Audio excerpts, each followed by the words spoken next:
RCN. Le son de la différence. Vie associative sur RCN avec le clown Chamallow.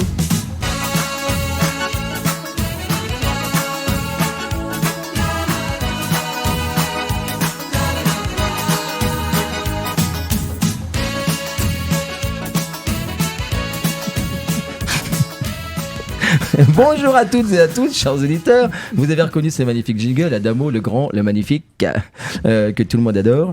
Dédicace à Kiwanis. Et oui, c'est la vie associative. Toutes les 2 semaines, 2 semaines de vie associative, 2 semaines de réussite éducative. Et c'est parti comme ça cette année. L'année dernière, on a alterné une semaine. Mais comme on n'arrivait jamais à le faire finalement, avec mon collègue et ami DRE, David Richard, qui co-anime avec moi la réussite éducative, finalement, on fait 2 semaines. Voilà. Et alors, je sais que normalement, dans ce monde de la radio, dans cet univers que j'aime tant, il faut essayer de ne pas trop dire quand on enregistre des émissions un petit peu quelques jours à l'avance.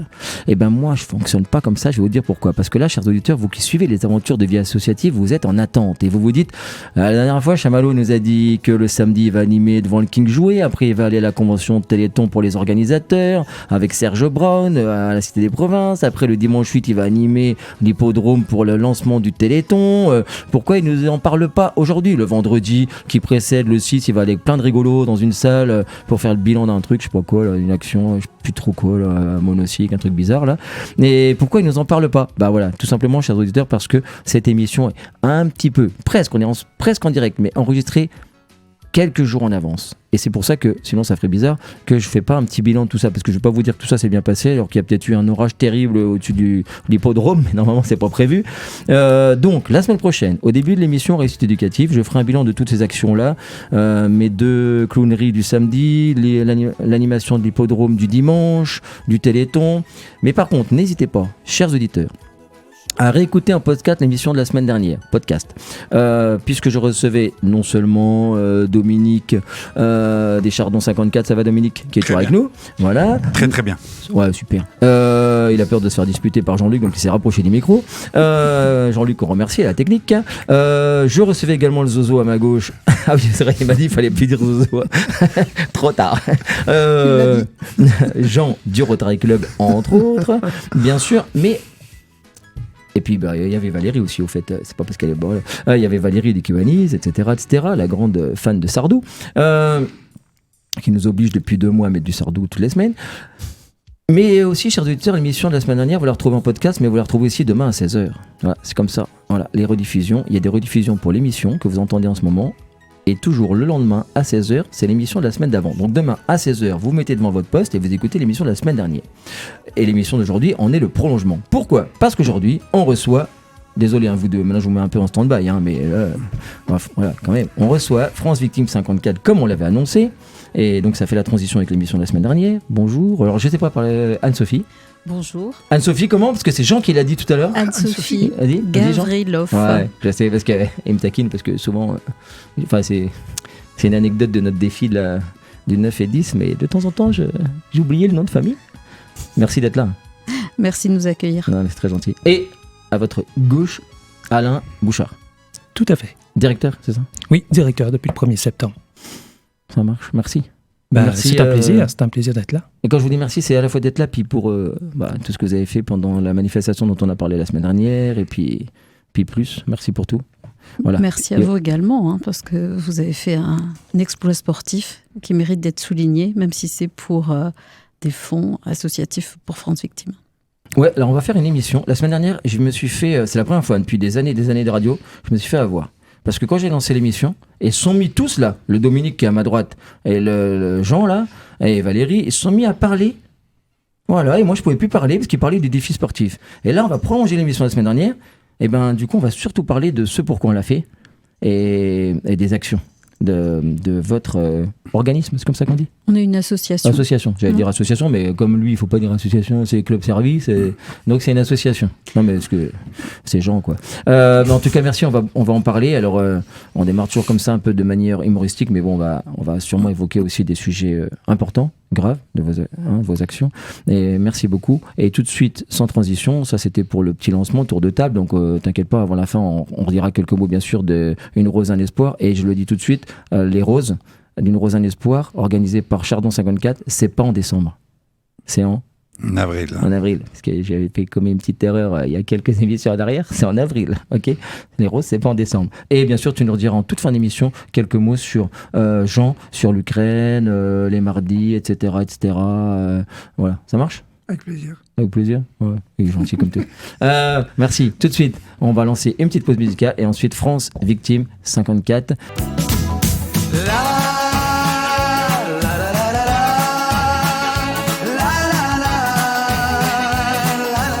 Vie associative sur RCN. J'avais oublié que les roses sont roses. Avec le clown Chamallow. J'avais oublié que les bleus sont bleus. Eh oui, la magie d'Adamo. Voilà, la magie. C'est-à-dire que un jour, j'écrirai un livre sur les prises comme ça d'antenne après les pauses musicales. Ça vient toujours au mauvais moment. On était partis dans des délires et tout. Et... Alors, ouais, on entend le jingle d'Adamo. Non mais franchement, Adamo, ça te motive pas ? Non. Moi, comme ça, ça me permet de revenir et d'oublier toutes les bêtises qu'on dit pendant les pauses musicales. Alors, redevenons sérieux parce qu'on va justement, prolongement de la semaine dernière, évoquer ce pourquoi on avait fait le défi, c'est-à-dire France Victime 54. Et puis, je vais peut-être vous laisser, Anne-Sophie, Alain, présenter peut-être l'association parce que vous allez après prendre des cas, j'allais dire concrets, non, pas des cas de personnes, mais je veux dire des cas d'action que vous menez. Mais peut-être déjà une présentation globale de ce que c'est que France Victime 54. Oui, alors France Victime 54, c'est une association d'aide aux victimes. Donc on est agréé par le ministère de la Justice puisque l'aide aux victimes, c'est un droit. C'est assez peu connu du public.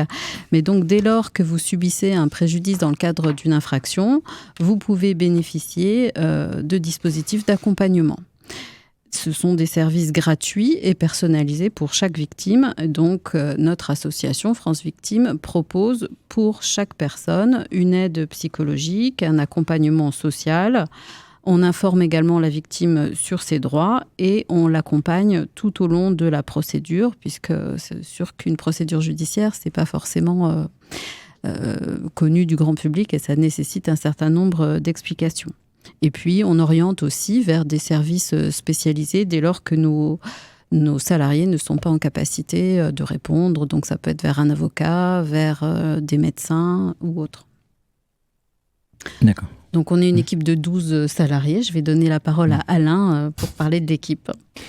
Alors, c'est vrai que l'équipe est composée aujourd'hui majoritairement de juristes parce qu'effectivement, les personnes ont avant tout des questions sur comment ça va se passer une fois que je vais entrer dans le prétoire, une fois que je vais dans la salle, une fois que je dois m'adresser au juge, au procureur, comment ça se passe, un avocat, comment je le trouve. Donc forcément, les juristes sont là au départ pour informer, expliquer, pour que ça reste quelque chose, en tout cas que ça devienne quelque chose humain un peu plus pour la personne. Parce que forcément... les gens, en général, n'ont pas affaire à la justice, et tant mieux. Mais lorsqu'ils ont affaire à la justice, forcément, c'est un univers qu'ils ne connaissent pas. Et plus on pourra leur dire comment ça va se passer normalement, comment ça peut se passer, plus ils auront facile à appréhender. Et c'est vrai que notre rôle, en tout cas le rôle des juristes, est très complémentaire de ce que font les avocats. Les avocats sont là pour effectivement faire valoir le droit des personnes. Et nous, on est là pour les aider, les accompagner pendant cette période où l'avocat doit faire valoir leurs droits. Parce qu'effectivement, ça remue plein de choses chez une personne. On a peur, on se sent inquiet, on ne se sent pas capable. Donc là, par les explications qu'on peut apporter, déjà du point de vue des juristes, c'est une chose qui aide. Après, il y a aussi des psychologues. Parce que forcément, voilà, association d'aide aux victimes, on aide pour toute personne victime d'une infraction pénale, entre autres. Et dans l'infraction pénale, il se cache toutes sortes de choses. Ça va effectivement de choses simples, de faits en tout cas qui vont de l'accident de la voie publique à un vol à l'arraché, à des agressions plus importantes, voire on parle aussi beaucoup en ce moment de violence intrafamiliale conjugale, on parle de harcèlement scolaire par exemple, voilà. Et ces événements-là peuvent laisser en tout cas des blessures importantes aux personnes sur le plan psychologique. Et nos psychologues vont souvent être là pour faire un premier accompagnement, dans le but aussi ensuite d'orienter les personnes vers des services spécialisés. Il faut s'imaginer aussi, par exemple, qu'une victime d'attentat, c'est le genre de personne qu'on peut être amené à rencontrer, subira sûrement un traumatisme important. Et là, il faut des services vraiment spécialisés qui vont accompagner dans le temps. Nous, on fait vraiment ce premier accueil d'information pour expliquer aux gens sur le parcours. On les accompagne aussi longtemps que de besoin. Et après, effectivement, comme le disait Anne-Sophie Gavrilov, on passe le relais ensuite à des partenaires, des collègues plus spécialisés. On a aussi une assistante sociale dans l'équipe parce qu'effectivement, on s'aperçoit que l'accès à la justice, c'est comme l'accès à la santé, accès à d'autres droits. C'est pas toujours aussi simple qu'on le pense. Il y a malheureusement des oublis, des trous dans le filet. Et donc, la question sociale, elle a aussi un rôle. En tout cas, il faut qu'on la prenne en compte lorsqu'on veut que les gens s'accèdent correctement à la justice. Et il y a aussi on pourrait dire des impacts, des dégâts collatéraux de ce qu'on peut vivre d'une infraction et autres. Et là, l'assistante sociale est là aussi pour informer les gens aussi sur certains de leurs droits. Et votre association, pardon Jean, je t'ai coupé la parole, non ? Non, ça. Une victime quelconque, comment elle va à votre rencontre ? Elle fait la démarche ou alors vous êtes aiguillé par la justice pour aller vers elle ? Comment se fait la rencontre d'une victime avec votre association ? Alors, oui, allez-y. Non, allez-y. Ouais. Alors, c'est souvent suite à un dépôt de plainte. D'accord. Donc, c'est souvent les services de police ou de gendarmerie qui nous envoient la victime. Parce que si vous avez déjà déposé plainte, ce que je ne vous souhaite pas, ou si vous avez à y faire, vous avez un petit encart sur le PV de dépôt de plainte où il est bien marqué que toute victime a droit à une aide, et donc il y a les coordonnées de l'association. Également, le parquet, donc notamment sur les affaires de violences intrafamiliales et conjugales, on a passé une convention avec lui et il nous oriente les victimes pour qu'on puisse les rencontrer, notamment sur les temps où les auteurs sont en garde à vue, par exemple. Et c'est aussi l'intérêt de cette émission pour nous, c'est-à-dire qu'on travaille beaucoup avec des institutionnels, avec l'hôpital, parce qu'il y a des dépôts de plainte à l'hôpital, on travaille avec la justice, avec les forces de sécurité, mais le grand public nous connaît assez peu. Et donc l'intérêt de cette émission, c'est aussi de se faire connaître pour dire aux gens qu'on est là. Alors on a des permanences sur tout le territoire, puisque l'idée c'est d'être aussi au plus proche des victimes. Donc, par exemple, on est au commissariat de Lunéville, où on est dans les maisons de justice et de droit à Vendeuvre, au plateau de Haye à Nancy, à Toul, à Tomblaine.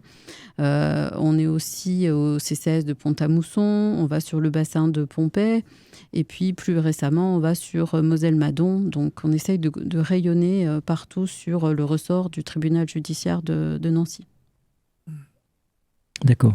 Oui, Jean, question ? Non, du pas tout. De question, non, pour l'instant. D'accord. Pour l'instant, non. Non, on peut dire que la dernière conférence, d'ailleurs, il y avait la présidente du tribunal judiciaire de Nancy qui était présente, justement, en appui qui représentait donc la réponse judiciaire vis-à-vis des victimes. C'est une chaîne qui se rapproche. Oui. Et c'est vrai que nous avons la chance d'avoir des locaux dans la cité judiciaire de Nancy, donc au 2e étage.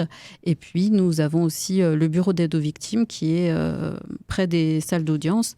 Et donc, c'est vrai que Madame Doyen, la présidente du tribunal judiciaire, est un partenaire important. C'est vrai que comme l'initiative historique vient de la justice, de vouloir qu'il y ait une aide aux victimes qui soit apportée, donc c'est vrai que c'est forcément eux, en tout cas, qui sont aujourd'hui notre cheville ouvrière, nos grands orienteurs.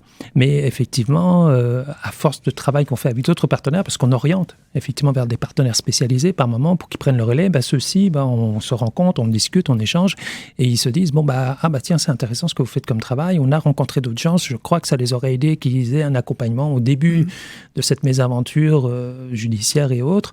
Eh bien, la prochaine fois, on passera, on donnera votre nom, vos coordonnées, et c'est vrai que voilà, ça vient compléter un peu les orientations qu'on reçoit. Mais effectivement, comme disait Anne-Sophie Gavrilov, plus on sera connu du grand public, plus, je pense, mieux c'est, parce qu'on s'aperçoit qu'il y a, en tout cas entre les gens qui pourraient déposer plainte et ceux qui déposent plainte, il y a quand même beaucoup de gens qui ne le font pas. On parle des fois pas plus de 14, 15, 20% de gens seulement qui vont jusqu'au dépôt de plainte par rapport à certaines infractions qu'ils vivent. Et là, on pense que s'ils connaissaient un petit peu plus comment ça fonctionne, comment ça se passe, qu'ils peuvent être accompagnés, peut-être que ce serait plus facile pour eux de passer le pas.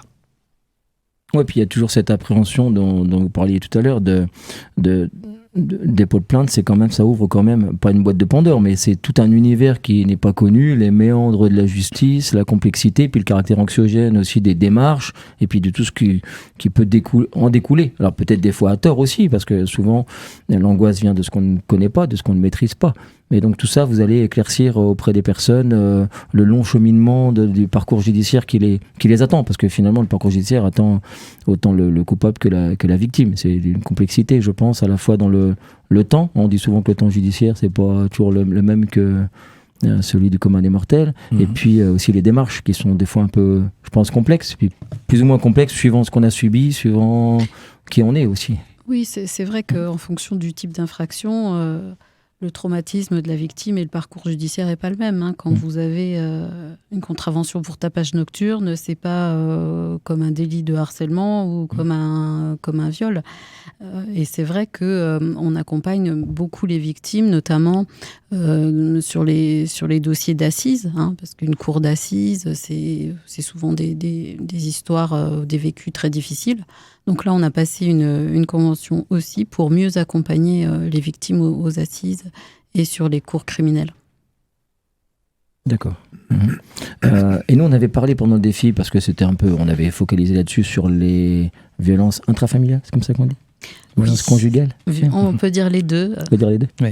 Ouais. L'idée, c'est qu'on parle un peu intrafamilial parce qu'on s'est aperçu que quand on parle de violence conjugale, on se dépêchait de vite penser à comment on peut accompagner la personne victime.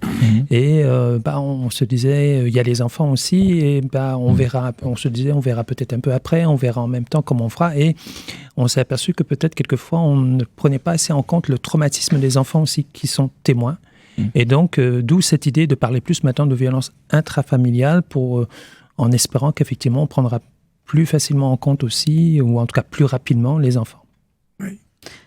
Oui, pour vous donner un ordre d'idée, en 2022, l'association a accompagné 4400 personnes à peu près. Et sur ces 4400 personnes, il y a plus de 1000 victimes d'infractions ou de violences intrafamiliales.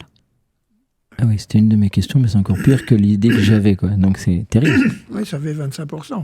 Sur quel secteur, là, au niveau national ? Ah non, c'est au niveau du ressort du tribunal de Nancy. Donc D'accord. en gros, c'est le département moins la partie haute, Briey-Longwy, puisqu'il y a un tribunal judiciaire sur Briey. C'est terrible le bilan, là, non ? Parce que l'association existe depuis... Alors, on fête nos 40 ans cette année. On reviendra. On le fêtera ici. Ah oui, il faut. Ah, oui. On fera un événement en novembre pour fêter les 40 ans de l'association. Et du coup, 40 ans, ça m'amène à une petite question, c'est quel regard vous portez ? Vous avez l'impression qu'il y a par rapport aux chiffres que vous venez de donner, là, qui sont un peu effrayants, quoi, effarants, est-ce que... alors c'est toujours un peu compliqué, ça, comme question, mais est-ce que vous sentez qu'il y a une recrudescence ? Est-ce que par rapport à ces problèmes intrafamiliales, quelle vision vous portez au bout de 40 ans ? Est-ce que ça s'accentue ?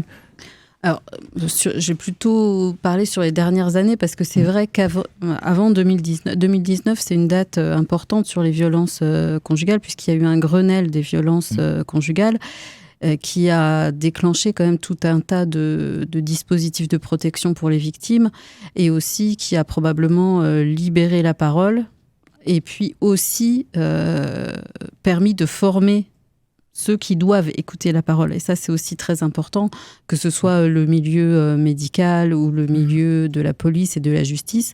Ce qui fait que, il y a peut-être beaucoup plus de personnes qui vont déposer plainte, même si ça reste quelque chose difficile à mesurer. En revanche, on voit malgré tout, même au niveau global, l'augmentation de la violence dans la société. Ça, c'est une évidence. Et sur les chiffres 2022, sur les violences conjugales, on sait qu'il y a eu 118 femmes qui ont été tuées. Donc ce chiffre, il est relativement stable par rapport à l'an dernier. En revanche, ce qui est particulièrement inquiétant, c'est la hausse des tentatives d'homicide. Donc ça, on est à peu près 350 et il y a eu une augmentation de 100 tentatives, donc ce qui est quand même très, très significatif sur la violence qui existe et qui règne. Oui, puis c'est difficile, quand je disais que c'est une question difficile, c'est qu'on ne sait jamais trop si c'est les chiffres qui augmentent parce qu'il y a les violences qui augmentent ou si c'est parce que justement les gens viennent plus signaler, faire la démarche, oser en parler. Voilà, ça c'est un peu difficile à mesurer, quoi. Je pense qu'il y a un travail en tout cas très intéressant qui se fait en ce moment depuis quelques années. Par exemple, en tout cas, là, ce qui nous surprend beaucoup depuis quelques temps, c'est qu'on a beaucoup de personnes de plus de 60 ans, de femmes de plus de 60 ans qui viennent nous dire « je n'en peux plus, j'en peux plus ». Voilà. Alors qu'on se dit, à 60 ans, lorsqu'on les écoute, elles l'ont subi finalement un certain nombre d'années, et on se dit quand même, trouver le courage après tant d'années, ça ne doit pas être simple non plus. Et donc, on a de plus en plus de gens de plus de 60 ans qui disent, je n'en peux plus. Et donc, ça veut dire quelque part, donc, il y a des discours seulement dans la société qui portent et qui permettent aujourd'hui aux gens de commencer à dire, non, il faut que ça s'arrête. Après... effectivement, c'est intéressant de voir aussi que, on parle du nombre, tout ça, ce que vous dites, on diversifie aussi les manières d'accompagner les gens. Parce que on s'est aperçu qu'effectivement, selon les types de violences, on ne peut pas toujours avoir la même réponse. Et par exemple, une des initiatives qui est en train de prendre forme, qui a déjà été testée ailleurs, c'est par exemple le chien d'assistance judiciaire. C'est vrai que la médiation animale dans le monde du handicap est déjà une pratique qui fonctionne bien, en tout cas qui a été expérimentée, qui montre bien qu'à travers la médiation animale, on peut aider les gens à aller mieux et à évoluer. Et là, aujourd'hui, dans la justice, depuis quelques années, ça a commencé à être expérimenté. Et nous-mêmes, à Nancy, on va l'expérimenter aussi. Et ça montre bien, en tout cas, qu'il y a certes plus de violence qu'avant, mais il y a aussi d'autres moyens d'y répondre. Et ça, c'est tout un travail qui est important à faire parce que la violence a toujours existé. Je pense que elle a des fois peut-être plus accepté, moins accepté. En tout cas, notre regard a évolué avec les années. Il y a des choses qu'on trouve aujourd'hui qui ne sont plus acceptables. Et face à ça, maintenant, c'est comment on accompagne. Comment on accompagne le changement, comment on accompagne aussi, en tout cas de manière plus sociétale, mais aussi en tout cas comment on accompagne en attendant les victimes avant que la société change dans ses comportements. Et c'est là-dessus qu'on essaie, nous, en tout cas tous les jours, de nous adapter à chaque personne. Parce qu'effectivement, dans ce qu'on disait tout à l'heure, n'importe qui peut donc être victime d'une infraction et on pourrait penser des fois que parce qu'on a une grande scolarité, qu'on a un métier qui nous a préparé à plein de choses, qu'on fait des études, qu'on est médecin, qu'on pourrait être aussi plus à l'aise de faire ce qu'il faut faire. Eh bien non, pas plus non plus. Pas plus non plus. Donc c'est vrai que, en tout cas, ces questions de violence nous ramènent tous, en tout cas, à un état de faiblesse quand même, où on est un peu malheureusement tous, on peut tous être sidérés, en difficulté, et c'est là l'importance, en tout cas, des associations d'aide aux victimes. Ouais, c'est terrible en vous écoutant, une vision du monde un peu, voilà. Non, mais il faut dire qu'on a quand même bien évolué en faveur des victimes, puisque en 2021, on a organisé les assises de notre fédération, puisqu'il y a 130 associations sur le territoire français. Et le sujet, c'était l'évolution justement de la victime, enfin des droits des victimes. Et on se rend compte qu'au départ, on partait d'une protection, enfin d'un accompagnement juridique uniquement. Et aujourd'hui, on voit que l'accompagnement, il est global. Il est juridique, certes, mais il est aussi psychologique, il est social. Donc il y a vraiment un travail en réseau important qui se fait et qui permet d'accompagner la victime sur l'ensemble des problématiques auxquelles elle est confrontée. Et ça, c'est vraiment quand même quelque chose de très important. Il y a aussi des outils qui ont été développés. On voit bien les plateformes en ligne, les numéros verts qui existent. France Victime a créé une plateforme qui s'appelle Mémo de vie, qui est très utile pour les femmes qui sont victimes les femmes ou les hommes victimes de violences, qui permet de recenser les violences qu'ils subissent au quotidien, qui leur permettent d'avoir un coffre-fort sécurisé pour mettre des documents, les plaintes, les constats médicaux et autres. Et tout ça aide quand même la victime dans son parcours judiciaire. D'accord. C'est bien ce que vous avez rajouté. Je vais être rapide dans ma remarque, mais ou des hommes.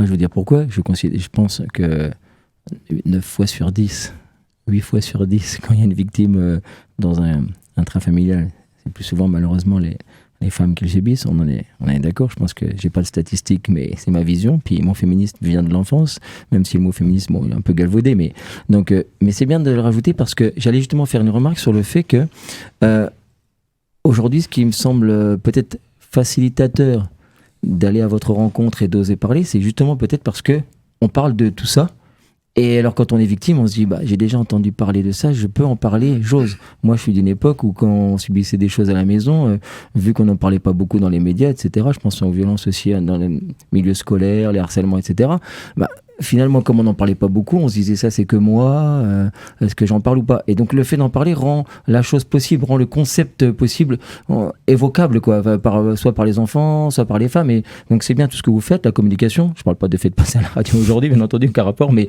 ce que je veux dire, ce qui est bien, parce que mine de rien, les victimes, à force d'entendre, tiens, on en parle, donc c'est qu'on peut l'évoquer, donc c'est que je peux en parler. Et alors qu'il y a eu toute une époque où c'est déjà le premier, je trouve, qualité de vos actions et de votre association, c'est de faire que des victimes se disent, je peux en parler. Alors qu'il y a quand même eu toute une époque où c'était des non-dits pour toutes les choses dont on a parlé hors antenne hier au téléphone, de tout ce que vous traitez. En fait, je pense au harcèlement scolaire, etc. aussi. En fait, le fait qu'on n'en parle pas, finalement, quand on était victime... Enfin, moi, je sais que petit, quand j'allais à l'école, jamais j'osais parler des choses vécues à la maison parce que nulle part on en parlait. Donc, je me suis dit, est-ce que c'est quelque chose qu'on peut évoquer, que j'ai le droit d'évoquer et qu'il est possible d'évoquer? Donc, rien que le fait d'en parler. Et du coup, c'est pour ça que j'ai pensé à ça. J'allais justement faire cette remarque et là, vous avez dit, ou parfois des hommes. Et je me dis... c'est quand même plus rare, on est d'accord. Là-dessus, bien sûr, je suis entièrement d'accord. Mais... du coup, si on n'en parle jamais, de cette peut-être minorité, ça, mine de rien, quand ça arrive, que c'est un homme qui, très rare, on est d'accord. Oui, mais c'est... je ne veux pas être mal compris, mais du coup, c'est difficile quand même pour un homme de le dire, parce que c'est quand même quelque chose qui est là aussi peut-être encore un non-dit, difficilement exprimable. Tout à fait. Donc, c'est en tout cas dans la culture, dans notre culture sociétale aujourd'hui, c'est encore difficile pour un homme de dire je suis victime de violence. Et pourtant, encore cette semaine, en tout cas, on a accompagné un homme dans cette démarche-là. On pourrait dire c'est quand même un mec qui fait 2,10 m, quoi. On pourrait se dire, il est grand, il est costaud, et comment... mais voilà, parce que... Et là, déjà, je suis avec un préjugé quand je dis ça. Je suis avec un préjugé, je dis, il est 2,10 m, comment ça se fait? Non, les phénomènes psychologiques, en plus, sont les mêmes. On parle, par exemple, entre autres, du phénomène d'emprise dans une situation de violence intrafamiliale conjugale. Il est le même chez l'homme que chez la femme. L'homme se retrouve lui aussi en phénomène d'emprise lorsqu'il est victime de violences intrafamiliales ou conjugales, au même titre que la femme. Et c'est les mêmes mécanismes aussi complexes à démonter. Et c'est vrai que, voilà, là aussi, en tout cas, comme vous le dites, du côté des hommes, il y a un travail à faire pour oser dire oui, moi aussi, ça m'arrive. Et puis du coup, souvent confronté à des clichés du type... une bêtise en fait, finalement, si on réfléchit à la phrase, mais du type quand même avec ta morphologie, comme si t'aurais pu répondre par la violence, en fait c'est idiot, mais et du coup c'est difficile d'en parler, mais je veux pas non plus être mal compris. Mais moi je me retrouve très très bien. Non, mais je me retrouve très très bien dans ce que vous expliquez, puisque en tant qu'homme, moi effectivement, quand on en parle, quand on discute, quand on débat, même mes collègues femmes et autres vont dire, c'est quand même surprenant, tu te rends compte, il fait 1,90 m, il fait 2,10 m, et oui, mais c'est juste un homme, c'est juste un être humain. Et il a aussi ses faiblesses psychologiques, il a aussi sa sensibilité, et comme une femme, comme un autre, comme aussi il s'est retrouvé en situation de maltraitance, d'emprise ou autre. Et puis voilà, ça montre bien quand même... Alors, on dit que c'est toutes les questions de genre, hein. On est dans nos idées un peu que les hommes c'est comme ci, les femmes c'est comme ça, mais non, on est des êtres humains et avant tout c'est notre psyché qui fait peut-être la différence, et les hommes peuvent être aussi en tout cas victimes, et ils ne sont pas plus outillés et ils sont autant en difficulté quand il faut après détricoter un phénomène d'emprise par exemple. Ouais. C'est pour ça aussi que les actions de sensibilisation sont importantes, aussi bien en direction des professionnels que des jeunes. Par exemple, vous parliez du harcèlement scolaire. Là, depuis 2 ou 3 ans, on a mis en place des actions de sensibilisation aux cyberviolences pour les moins de 26 ans.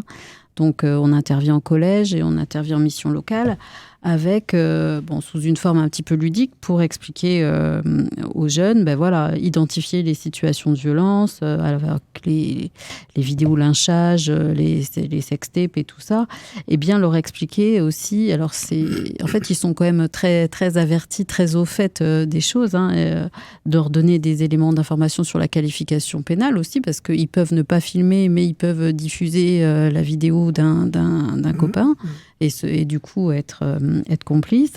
Et puis aussi les faire réfléchir sur l'impact que ça a sur leurs petits camarades. Parce qu'en fait, tout ce cyberharcèlement, c'est assez déshumanisé et ils ne voient pas nécessairement la victime qui est derrière l'écran et à qui il s'attaque. Et donc, voilà, l'année dernière, on a sensibilisé à peu près 350 jeunes. J'espère qu'on arrivera à faire la même chose cette année. Et on voit bien qu'avec le phénomène de harcèlement scolaire, là aussi, il faut que le personnel enseignant, et je parle à un enseignant, donc je vais être bien comprise, doit être sensibilisé et formé pour détecter aussi ces enfants qui sont victimes. Parce que dans une classe d'un enfant qui est victime, soit du harcèlement de ses camarades, soit d'abus à la maison, il y a des signaux forts qui peuvent être détectés. Et c'est en travaillant tous ensemble qu'on arrivera à justement libérer la parole et puis à accompagner et aider ces victimes. Ouais. Et je confirme, parce que vous y avez fait référence, mais je ferme la parenthèse tout de suite, parce que c'est pas moi, c'est mon frère jumeau, mais que c'est vrai que face à un groupe classe, alors je pense que c'est encore plus au collège, mais encore que, c'est peut-être des idées reçues, mais j'ai l'impression que le collège, ils sont un peu durs entre eux. Chaque fois que je pense au collège, par rapport à mes enfants, je pense à Sa Majesté des Mouches de William Godwin, là, où, bravo, monsieur. J'apprécie, là. Bravo. Et c'est vrai que j'ai l'impression de retrouver ça un peu ça. Mais au lycée, je me dis toujours, ils sont un peu plus mûrs. Mais même au lycée, face à un groupe classe, on peut sentir finalement des gens qui sont un peu... on le sent qu'il y a une prise de parole, qu'il peut y avoir des colibés, des regards, des gens qui sont un peu à l'écart, qu'on retrouve seuls après dans les couloirs, etc. Et... alors c'est du ressenti, après il faut voir sur du long terme, mais je les trouve quand même de temps en temps un peu durs, quoi. Ouais, dans les statistiques ou les études qui sont sorties, a priori le plus dur c'est les classes de CM1, CM2. Ah oui. Ah oui. Et on a des situations qui remontent en ce moment où effectivement on est étonné nous par le jeune âge des enfants, mais les propos qui sont tenus, les mots qui sont dits sont violents, sont durs, et là, on se dit, effectivement, l'autre en face, c'est une victime. C'est pas des beaux gamins, c'est pas des gamineries. Et effectivement, les personnels d'éducation nationale avec qui on a pu discuter un petit peu sont pris de court. Parce qu'effectivement, par rapport à ce qu'ils ont comme formation, ils sont là pour gérer des discussions plus classiques, tout ça. Et là, tout d'un coup, ils se retrouvent devant des comportements qui sortent un peu de l'ordinaire et c'est pas évident pour eux. D'où l'importance, effectivement, d'une formation, et puis qu'ils aient des relais, qu'on leur propose des relais aussi, pour qu'ils puissent, parce qu'à un moment donné, ça dépasse leurs compétences, et il faut qu'ils puissent dire, là, j'appelle à l'aide, j'appelle quelqu'un d'autre pour qu'ils viennent nous aider à gérer. Et donc là, on peut aller à votre rencontre, c'est ça ? Oui, mais alors, il y a, au niveau de l'éducation nationale, il y a le 30-18, qui est le numéro national en cas de harcèlement scolaire. Donc, c'est peut-être la première passerelle. Après, il y a un numéro victime qui est le 116 006. Et toute victime peut appeler à ce numéro-là. Et ensuite, c'est rebasculer sur les associations départementales. Donc, ici, France Victime 54. Disons que les personnels de l'éducation nationale pourront plus aller vers leur hiérarchie. Bien sûr, oui. Et avec aussi le service social en faveur des élèves pour le collège, pour le lycée, qui sont là aussi, ou les médecins scolaires, les infirmières scolaires, qui pourront les guider dans la lecture de ce qui est en train de se produire dans leur classe. Effectivement, nous, c'est plus souvent, en tout cas jusqu'à maintenant, ce sont plutôt les parents qui viennent vers nous. Alors des fois, sur conseil des enseignants ou de l'inspection académique ou même du service social en faveur des élèves, qui viendront vers nous pour être accompagnés un peu lorsque leurs enfants sont victimes. Ouais. Et bien, juste avant une petite pause musicale pour souffler un peu, quand même par rapport à ce que vous dites, on parlait tout à l'heure dans les violences intrafamiliales. Maintenant, vous considérez la famille dans sa globalité avec les enfants, quand on parle des violences faites aux femmes. Là, on pourrait presque évoquer, pas l'inverse, mais quasiment, c'est-à-dire, mine de rien, quand ça arrive à un enfant, le harcèlement scolaire, c'est douloureux pour les parents. Et il y a des mots d'enfants. Je dis des mots d'enfants, que ce soit au collège, au lycée, mais moi je dis comme ça, des mots d'enfants, qui résonnent bien des années après, et qui sont durs. Des fois, quand on est parents, quand on se souvient de tout ça, il y a des nuits qui sont difficiles, qui on a du mal à trouver le sommeil, parce que ça résonne longtemps, et on se demande pendant longtemps, nous on en souffre en tant que parents, mais on se demande pendant longtemps si notre enfant qui est devenu grand, il y repense, est-ce qu'il en souffre encore, c'est des... Malheureusement, ça serait bien que tout ça s'arrête parce que ça fait des souffrances qui durent, qui résonnent longtemps après, même quand tout ça s'est arrêté et des regrets aussi. Des enfants qui ont mal vécu le collège au lycée, ça peut faire des regrets longtemps d'avoir pas vécu comme ils l'eussent souhaité leurs années. Et encore, là, je parle de cas qui n'ont pas fini en drame comme on a pu suivre. Où là, c'est encore autre chose, bien sûr. On continue parce que hors antenne, quand on avait préparé l'émission avec Anne-Sophie, voilà, il y a malheureusement, j'allais dire, vos actions, il y a un panel très très large. On va en reparler dans quelques instants. Tout de suite, une petite pause musicale, du coup, pour souffler un petit peu quand même, parce que c'est des sujets très importants. Et je dédie au moins le refrain, c'est pour ça que je l'ai choisi, à ma princesse à moi, qui, je croise les doigts, parce qu'elle est au CE2, donc pas encore au CM1, CM2, mais tout de suite, le grand, l'immense Jean Ferrat.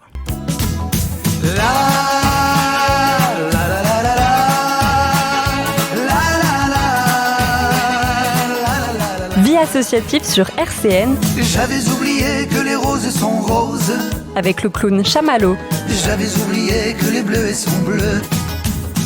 Eh non, on avait oublié. Eh oui, mais là on s'en rappelle. Les roses sont roses, surtout au mois d'avril, portées sur des motos. Et les bleuets sont bleus, mais là j'ai pas d'idée. Merci chers auditeurs de suivre l'émission donc Vie associative tous les mercredis à 17h. Les rediffs, j'ai pas retenu parce que ça a changé, on vous le redira. Merci parce que Dominique, qui a été une mère pour moi, voilà, ça sera, désolé, c'est comme ça, une mère pour moi pendant le défi, il m'a servi le café. Et merci à Jean-Luc de l'avoir préparé. Grand-mère sait faire un bon café, mais Jean-Luc aussi. Quoique j'ai pas goûté. Oui, je disais hors antenne, on va tout de suite redevenir beaucoup plus sérieux. Ça va, Jean ? Oui, très bien. Ouais. Je suis content quand je reçois Anne-Sophie et Alain Bouchard. Tu parles moins ? J'écoute. Ouais. Non, mais c'est agréable. Ah, mais c'est agréable pour moi. Moi, je t'écoute. Non, je disais, oui, pour revenir sérieux, j'avais normalement prévu une pause musicale la suivante, mais on la passera pas parce que je viens de voir, grâce à Jean, où on en était dans l'émission. Et on va laisser, bien sûr, France Victime 54 continuer de développer leurs actions et de bien se présenter aux auditeurs, si besoin est. Mais j'avais prévu la prochaine pause musicale, on la passera la semaine prochaine. C'était Guy Béard, parce que voilà, c'était une chanson que j'aime beaucoup. Ma petite est comme l'eau, parce que j'endormais Adèle avec le refrain quand elle était toute petite. Alors c'était encore un hommage à Adèle. Et du coup, je m'étais dit, c'est effectivement, comme on en a parlé. Alors, c'est toujours difficile d'aborder ça, parce que autant, alors, pour moi, tout est indicible, les choses dont on parle depuis tout à l'heure. C'est l'enfant que j'étais, que je suis peut-être resté peut-être naïf, un peu comme Candide pour Voltaire, mais c'est l'indicible. Mais alors là, par contre, ce sujet-là, Emmanuelle Béard, puisque on voit tous à quoi on fait référence, puisqu'elle a participé à une... Moi, je ne l'ai pas vue, mais on en a beaucoup parlé. Elle a participé, elle a évoqué des choses dans une émission télévisée. Enfin, c'est pas une émission, c'est un... Comment on appelle ça ? Un enregistrement. Documentaire. Voilà. Documentaire. Merci. Voilà, elle voulait faire avancer l'idée, elle voulait montrer, en tout cas, que les gens se comprennent. Et en tout cas, c'était courageux de sa part, effectivement, sur l'inceste. Ouais. Mais du coup, j'ai choisi cette chanson-là, à la fois pour le clin d'œil pour Adèle, mais c'est aussi par rapport à la thématique. Et c'est aussi parce qu'elle a bien précisé dans les médias le lendemain, parce que tout le monde s'est affolé, en précisant que, sans en dire plus d'ailleurs, puisque son propos n'était pas l'accusation, mais l'évocation de ce genre de choses indicibles, parce qu'encore une fois, là, on touche vraiment l'indicible. Moi, je n'arrive même pas à concevoir, à conceptualiser que ça existe dans notre bas monde, ce genre d'horreur. Mais en tout cas, elle a précisé que, sans dire plus, mais en tout cas que ça n'avait pas de rapport avec son père. Voilà, d'où mon choix musical du grand Guy Béard. Je ferme la parenthèse, en fait, que non, parce que c'est plutôt une transition, si vous voulez en parler, Anne-Sophie. Oui, donc France Victime 54 accompagne également les mineurs victimes, et tout particulièrement, on a un dispositif qui est mis en place à l'unité d'accueil pédiatrique enfants en danger au CHRU de Nancy, pour accompagner les mineurs victimes de violences sexuelles. Donc, l'année dernière, on a accueilli à peu près 140 enfants dans cette salle. Alors cette salle, c'est un concept qui a été développé par La Voix de l'Enfant. C'est une salle qui est adaptée avec des jeux, qui est sécurisante, et l'audition est filmée. Ce qui permet à l'enfant de ne pas avoir à répéter, et aux médecins, et aux gendarmes ou aux policiers, ce qui lui est arrivé. Donc ça facilite le recueil de la parole de l'enfant. Et puis, ça permet de réaliser quasiment dans le même temps et l'audition et les constatations médicales. Et en parallèle, France Victime 54 et un psychologue du CHU va recevoir ou va prendre en charge les parents dès lors qu'ils ne sont pas auteurs. Et puis, on va leur expliquer les choses, on va essayer de les rassurer, on va leur dire comment ça va se passer, on va aussi essayer de les déculpabiliser. Et puis voir, parce qu'ils peuvent se retrouver dans des situations très très compliquées. Déjà culpabilisés parce qu'ils n'ont rien vu. Ils peuvent aussi se dire que si c'est un grand frère qui abuse d'une petite sœur, comment il se positionne, comment on peut ne pas défendre son enfant, c'est quand même très très compliqué. Donc ce dispositif existe sur Nancy. On a beaucoup travaillé avec la Civise. Alors, je ne sais pas si vous avez entendu parler de cette commission qui est présidée par le juge Édouard Durand. C'est la commission indépendante sur l'inceste et les violences sexuelles faites aux enfants. Donc, il est venu à Nancy en mai 2022 et il a pu visiter cette salle Mélanie, discuter avec les équipes. Et puis, il a fait tout un tas d'auditions en France. Et aujourd'hui, on considère que dans une classe de 30 enfants, il y a à peu près 3 enfants qui sont victimes d'abus sexuels. Voilà. Alors, par rapport aux statistiques que vous évoquiez tout à l'heure, enfin, au cadre familial, pas familial, nous, c'est très majoritairement des filles, 66% au moins de 13 ans. Et puis, dans les auteurs, c'est 46% des parents, souvent. Voilà, et ça se passe à peu près pour moitié dans le cadre familial. On a 15% aussi de victimes qui viennent d'établissements d'accueil, donc des enfants qui sont placés par la justice souvent. Et puis le reste, ça se passe dans d'autres contextes. Et là, on est plutôt sur les 16-18 ans qui commencent à sortir, qui commencent à avoir des fréquentations et pour lesquelles ça se passe pas bien. Et donc, en décembre 2022, on a passé on a toiletté la convention avec le CHU et puis l'Agence régionale de santé, la justice, le ministère de l'Intérieur et le conseil départemental avec l'idée de renforcer ce dispositif pour accueillir tous les enfants victimes de violences. Donc ça, c'est vraiment un de nos objectifs de renforcer cet accompagnement pour les mineurs. Juste comme ça, parce que on vous écoute là, Dominique, qui est aussi papounet comme moi. Oui. Papounet, on les salue. Des jumeaux. Et on écoute là. 2 fois des jumeaux. Ouais, 2 fois, comme Federer. Et Mirka. Mais voilà, on écoute là, on est subjugué. Voilà, on n'est pas... On peut rien à rajouter parce qu'encore une fois, je disais tout à l'heure l'indicible, mais c'est le cas. Mais quand même, par rapport à vous, à votre association, aux acteurs de terrain, Monsieur Alain, etc. Nous, on intervient de temps en temps. Moi, ça fait des années que je vais à Réalise au Parc de l'Année ou que je fais le clown pour SOS Village d'Enfants avec le Zozo là. Enfin, lui, il ne fait pas le clown, mais il pourrait, etc., etc. Et chaque truc, chaque moment, dans l'émission de la semaine dernière, je recevais Michel Adam, j'évoquais encore quand je poussais les fauteuils à la dernière manifestation avec le monocycle, etc., avec les bouts de chou. Je rentre jamais indemne à la maison. On en parle souvent avec mes amis des Blues Roses, avec le parrain d'Adèle qui est un des blousons roses, Mr. Jack, etc. Et je leur demande comment ils font tous les soirs. Voilà. On s'interroge souvent sur comment on encaisse quand c'est des enfants, mais c'est... on parlait tout à l'heure des souffrances qui résonnent ou des nuits difficiles pour les adultes. Voilà. Mais là, on touche l'indicible et vous êtes confrontés à ça concrètement. Et du coup, vous, dans l'association, ça doit être une action encore plus difficile, peut-être même pour vous, je veux dire, à arriver à ne pas... Enfin, à aider sans... parce que là, on touche quand même quelque chose qui est pour le moins perturbant. Moi, je ne suis que présidente de l'association. C'est les salariés qui font vraiment le travail. On peut leur rendre hommage, du coup. On peut leur rendre hommage parce qu'ils font un gros boulot avec pas forcément toujours les moyens qui vont bien, même si y a un effort du ministère de la Justice. Et justement, pour les soulager, on a un psychologue de supervision. C'était ma question. Donc, aussi bien les juristes que les psychologues rencontrent ce professionnel de santé pour relâcher aussi tout ce qu'ils entendent, traitent tout au long de la semaine ou du mois. On fait aussi un effort sur la formation, puisqu'on sait bien que c'est une autre manière aussi de se préparer à ce qu'on va entendre quelquefois, qui est effectivement, comme vous le dites, très dur et pas simple. Donc, en plus de la supervision, effectivement, dès que c'est possible, dès que les salariés nous le demandent, on va leur proposer des formations alors qui peuvent les aider à s'outiller, à se préparer, à faire ce travail. Ah oui, parce que non, mais je pensais ça en écoutant, je me dis, mais pour les acteurs de terrain, pour les salariés, etc., l'association, ça doit être terrible, parce qu'on n'en sort pas indemne de tout ça, enfin de tout ce que vous racontez. Puis en plus, pour peu qu'on soit parents, on a toujours tous ce défaut en tant que parents, je pense, de faire des transferts, de dire si c'était mon enfant, ou s'il me disait des choses, enfin ça doit être terrible. Voilà, donc un hommage à tous ceux de votre association. C'est aussi l'occasion d'apporter une précision parce qu'on a beaucoup de demandes de bénévoles ou de jeunes qui souhaitent nous donner un coup de main. Et en fait, nous, on a fait le choix de travailler qu'avec des professionnels parce que faut des outils pour accompagner les victimes et c'est difficile. Alors de temps en temps, on prend des stagiaires parce qu'ils sont dans un cursus de formation en victimologie ou en droit pénal avancé.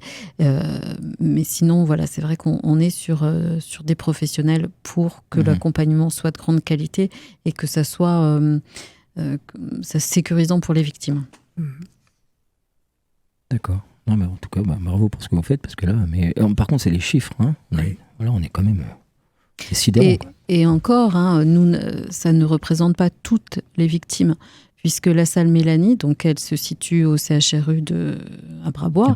Donc c'est vrai que parfois les forces de police ou de gendarmerie n'ont pas la possibilité de venir dans cette salle et ils font des auditions au commissariat ou à la gendarmerie de secteur. Donc ça représente pas toutes les victimes. Là, c'est uniquement les victimes que nous accompagnons. Ah ouais, c'est terrible. C'est la partie visible de l'iceberg, en fait, j'ai l'impression, moi. Parce que les personnes que vous accompagnez, c'est la partie visible de l'iceberg. Parce que quand vous nous dites que dans ce que vous détectez, il y a 45% des infractions qui sont commises par des parents sur des enfants, c'est énorme. C'est énorme. Et ce n'est qu'une partie très faible, semble-t-il, de ce que vous pouvez détecter. Et y compris avec même tous les outils qui sont venus renforcer, l'association et puis aussi, d'une façon générale, la lutte contre les victimes faites aux femmes, les violences tout court. Dans le passé, avant que tous ces outils n'existent, ça devait être la foire complète, je veux dire, entre guillemets, mais au quotidien. Oui, après, je pense qu'on est tous... On a tous notre rôle à jouer et notre petite pierre à apporter à l'édifice parce que c'est difficile pour les victimes de parler. Ah oui. Parce que, puis la parole de la victime n'est pas toujours bien entendue, même s'il y a des gros efforts qui sont faits. Et aussi, l'entourage est là pour dire, pour faire des alertes, pour accompagner la victime dans sa démarche, parce qu'effectivement, aller déposer plainte pour une femme victime de violence, c'est parfois un long cheminement intellectuel, affectif, avec tout un tas de conséquences. Et c'est sûr que si elle se sent épaulée par quelqu'un de proche, c'est plus facile. Ah oui, parce que tout à l'heure, vous disiez qu'il y avait des personnes qui se lâchent, entre guillemets, passé 60 ans, elles viennent déposer plainte. Elles osent aujourd'hui prendre la parole. Parce qu'elles voulaient protéger peut-être les enfants, parce qu'elles avaient pas un sentiment d'insécurité si elles quittaient le mari. Peut-être, puis parce que, comme on disait tout à l'heure, parce que c'était pas dans l'idée de parler de ces choses-là. Et aujourd'hui, comme il y a quand même, et on peut en être content, un discours de société plus fort qui dit que c'est pas normal, que c'est pas ce qu'on souhaite en tant de vivre ensemble, effectivement, elles se permettent probablement un peu plus de dire aussi à leur tour qu'elles ne se sentent pas bien dans ça. Après, c'est sûr que nous, on ne détecte pas. C'est vrai que vous disiez tout à l'heure détecter, on ne détecte pas. Nous, on accompagne une fois qu'effectivement... mais comme disait Anne-Sophie Gavrilov, c'est important. On a tous, effectivement, on peut tous aider. En tout cas, on peut tous aider un petit peu quelque part en écoutant, en écoutant les autres et en leur conseillant ou en les encourageant à parler. Et par exemple, à faire ce numéro dont on vous a parlé tout à l'heure. Merci, désolé le jingle, ça je faisais une moue comme ça, c'est toujours dommage, mais on arrive à la fin. On reviendra. On reviendra, parce que je vois, il y a plein de documents devant Anne-Sophie.